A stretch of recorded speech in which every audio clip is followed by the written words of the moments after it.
Samantala, umaasa ang iba't ibang sektor na habang papalapit ang eleksyon ay lalo pang magkakaisa ang mamamayan para sa pagdaraos ng mapayapa at malinis na halalan.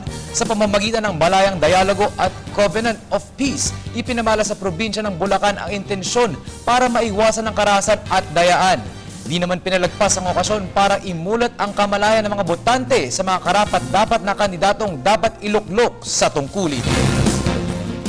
Para po makamit natin yung maayos at mapayapang eleksyon, inaanyayahan ko yung mga mamamayan na boboto na pumili tayo ng karapat-dapat, huwag tayo magpadala sa ating mga emosyon. Kami po ay nananawagan na suportahan niyo po ang kapulisyan at kasundaluhan para po may raos ang isang payapa sa eleksyon. Tulungan po natin na sa bawat isa na maging malinis po at maayos po ito, tayo po ay tumugon sa ating pong peace covenant.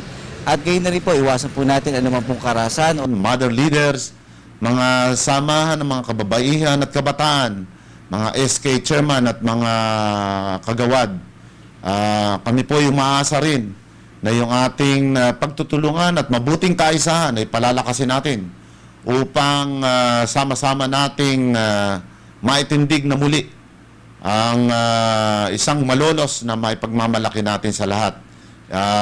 Makasaysayang bayan. Maglingkod sa bayan ay talaga namang pare-parehas gusto maglingkod. May isang layo rin, dapat po nagsasama-sama at pagkatapos ng eleksyon dapat po tapos na at nagtutulong-tulong na para sa kinabukasan ng mamamayang San Jose del Monte. Nakikita po natin ang willingness ng bawat mamamayan na magkaroon ng peaceful election dito po sa lungsod.